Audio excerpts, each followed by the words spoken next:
एक ही नाम को 4 श्रेणियों से जपा जाता है। वैखरी, मध्यमा, पश्यंती और परा। वैखरी उसे कहते हैं जो व्यक्त हो जाए, जैसे ओम ओम ओम ओम, राम राम राम राम। ये जाप चल रहा है ना, तो ये व्यक्त हो रहा है।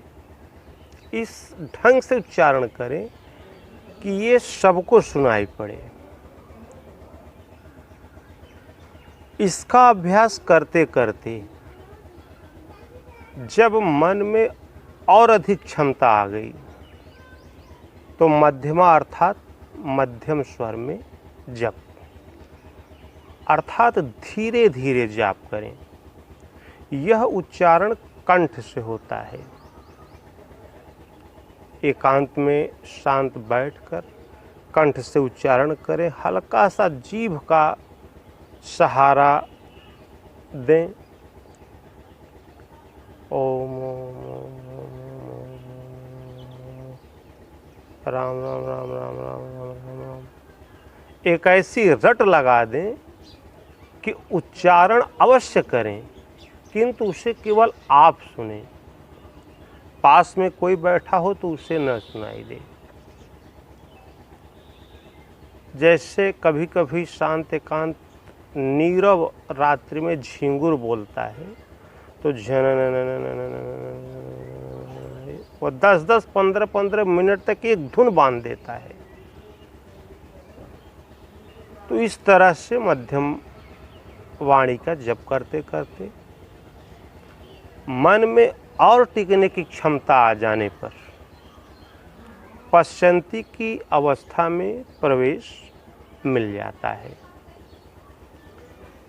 पश्य का अर्थ है देखना, इसी से विपश्यना बना है, अर्थात विशेष रूप से देखना।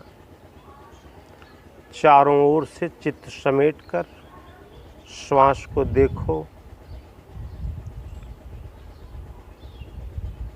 इस पश्यंती वाणी का उतार चढ़ाव श्वास पर होता है।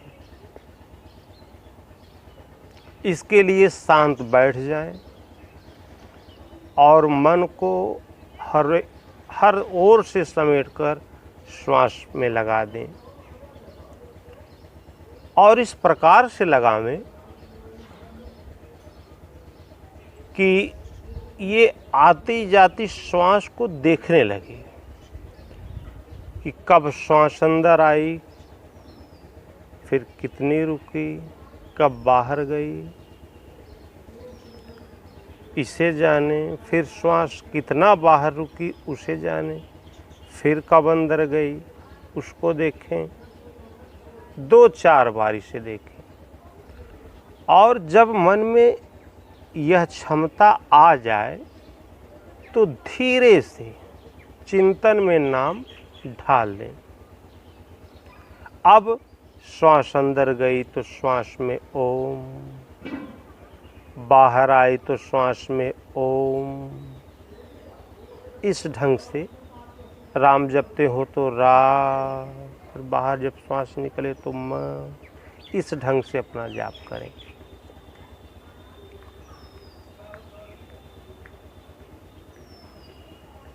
ये इसमें न मुख से उच्चारण करना पड़ता है न कंठ से। ये मन की भावना से करें कि श्वास अंदर गई तो उसने क्या कहा, इसको सुने मन से ओम। श्वास जब बाहर आई तब उसको भी भावना से कहें ओम। इसमें बोलने की आवश्यकता नहीं, केवल सुनने की और मन को उसमें स्थिर करने की आवश्यकता है। जिह्वा या कंठ से यह नाम नहीं कहना पड़ता। जो आशय ओम का है वही राम का है। जिसकी रुचि हो, जैसी रुचि हो, वो अपना जप सकते हैं। नाम को श्वास में ढाल दें। एक श्वास भी हमारी जानकारी के बिना बगैर नाम के व्यर्थ न जाने पाए। धीरे धीरे अभ्यास जब उठने लगा तो एक दिन ऐसा आएगा कि जपे न जपावे अपने से आवे। न तो आप जपें और न मन को जपने के लिए बाध्य करें। एक बार सूरत लगा दिया तो वो धुन की तरह लग जाए। ओम ओम ओम मतलब श्वास बांस की तरह एकदम स्थिर हो जाए, एकदम खड़ी हो जाए। नाम के अतिरिक्त दूसरा न तो संकल्प आवे और न तो आपका मन चिंतन से कहीं और जाए। इस प्रकार श्वास तैल धारावत एक गति से आने जाने और नाम जपने लगेगी। तो आप जब पानी गिराते हैं, जल को गिराते हैं, तो टप टप कम या अधिक मतलब जल गिरता है, किंतु यदि तेल जब गिराएंगे तो वो एक धारा सी बन जाती है। वो टप टप करके नहीं गिरती, एक धारा की तरह गिरती है वो। इस प्रकार से श्वास जब अचल स्थिर होकर खड़ी हो जाए, मन की दृष्टि उसमें समाने लगे, इसका नाम है परावाणी। इसी को अजपा भी कहते हैं। अजप अर्थात न जप। हम न जपें और जाप हमारा साथ न छोड़े। यह परम तत्व परमात्मा में प्रवेश दिला देने वाला, इसलिए इसका नाम परावाणी है। यह वाणी परमात्मा की प्राप्ति तक साथ देती है और इस वाणी का परिवर्तन अन्य वाणियों में नहीं होता। और इस परावाणी की परिपक्व अवस्था में तो जप मरे अजपा मरे अनहद हूँ मरी जाए। जप मर जाता है, इसका तात्पर्य यह नहीं है कि जप करो ही ना। जप कब मरता है? जब जाप करते करते अजपा की जागृति हो जाए, तो जब अजपा में समाहित हो जाता है। इसी प्रकार अजपा भी मर जाता है। कब? जब अनहद की पकड़ आ जाए। हद कहते हैं सीमा को, अनहद कहते हैं असीम को। कोई 2, 4, 6 घंटा भजन करता है, तो कोई 8-8 घंटे, 10-10 घंटे, 12-12 घंटे तक भजन करते हैं। लेकिन एक सीमा निश्चित है कि 8 घंटा, 6 घंटा, 10 घंटा, एक निश्चित सीमा है। किंतु जाप जब आपका चलता रहेगा तो एक ऐसा स्तर आता है कि जागत में सुमिरन करे, सोवत में लव लाए, सूरत डोर लागी रहे, तार टूट ना जाए। जब तक जगें सुमिरन करते रहें। सोए तो मन को श्वास में लगाकर सोए, नाम के जाप में चिंतन में लगाकर सोए। सोकर उठने पर सूरत वहीं लगी मिले आपको। तो जहां भजन धारावाही हो जाता है तो माप तौल से ऊपर हो जाता है, यह अनहद कहलाता है। लेकिन यह स्थिति परावाणी की अवस्था में ही संभव है। यह अनहद भी आगे चलकर ये समाप्त हो जाता है। कब? कि जप मरे अजपा मरे अनहद हूँ मरी जाए, सुरत समानी शब्द में ताहि काल ना खाए। सुरत कहते हैं मन की दृष्टि को। मन की दृष्टि, जैसे आप यहाँ बैठे हैं तो अभी कहीं से कोई सूचना आपको मिल जाए, मतलब तो जैसे आप कोई कह दे यार इतना पैसा आपको मिल गया, आपके खाते में इतना पैसा आ गया है, तो आप क्या करेंगे? आपका शरीर यहाँ अवश्य बैठा है, लेकिन ये मन जो है वो पहुँच जाएगा पैसे के पास और जुगाड़ बनाने लगेगा कि इतने पैसे में इतना ये करना है, इतने पैसे में ये करना है। शरीर आपका बैठा है, लेकिन मन उसको देख रहा है कि आप उस पैसे का करना क्या है। यह मन की दृष्टि है, इसी को सूरत कहा जाता है। इसी सूरत से नाम का जाप होता है।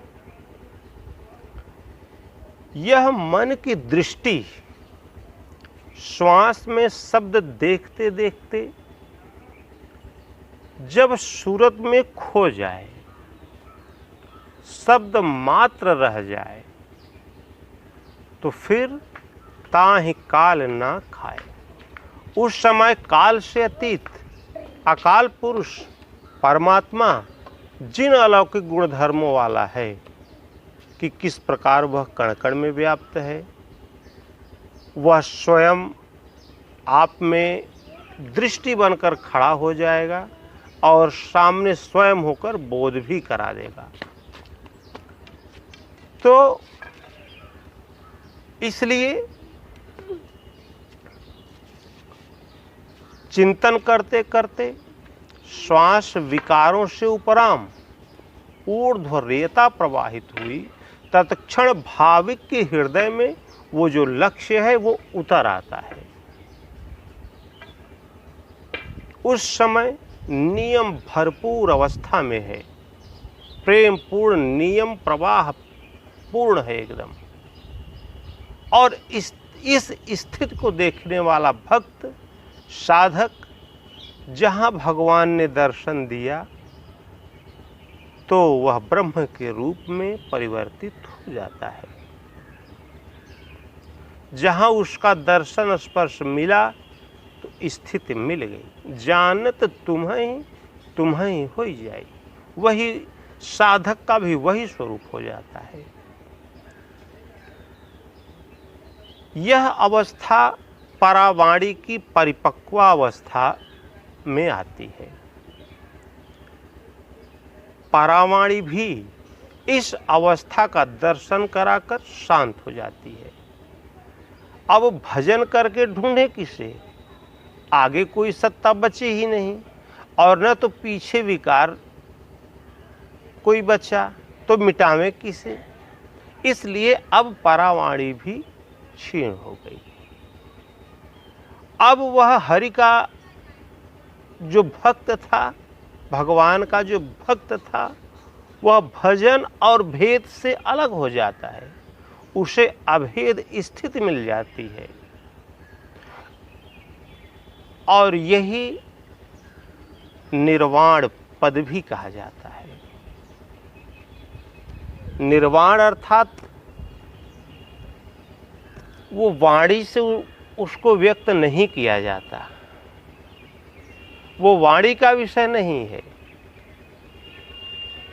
यह अनुभव गम्य है। भगवान आपके हृदय में दृष्टि बनकर और सामने स्वयं खड़े हों तब समझ में आता है। यह साधना परक है। पहले आपको जिस प्रकार से बताया गया उस प्रकार से, वैखरी से, फिर मध्यमा से, फिर पश्यंती से, फिर परावाणी का जब इस प्रकार स्तर जो इसका जो बताया गया नियम, उस नियम से चलना होगा। और फिर अंत में जाकर यही आरंभिक अवस्था का नाम का जप आपको आपके निर्वाण पद तक पहुंचा देता है। इसलिए अपना ओम या राम कोई एक नाम अपना चुन लें और निरंतर उसका जाप करते रहें। उसके लिए ये नहीं है कि ये स्थान पवित्र है तो वो अपवित्र है, यहाँ बैठो तो पवित्र है और वहाँ बैठो तो ये अपवित्र, ये सब इसमें कोई वो नहीं है। आप जिस भी अवस्था में हैं नाम का जाप करते रहें। बाजार में बैठे हैं, चाय की दुकान पर बैठे हैं, मार्केट जा रहे हैं तो अपना मन से जाप करते रहें। सूरत को श्वास में लगाए रहें, श्वास को देखें, नाम उसमें श्वास के साथ जपते रहें, अभ्यास करते रहें। धीरे धीरे धीरे धीरे ऐसी अवस्था आ जाएगी कि भगवान स्वयं आपका हाथ पकड़ लेंगे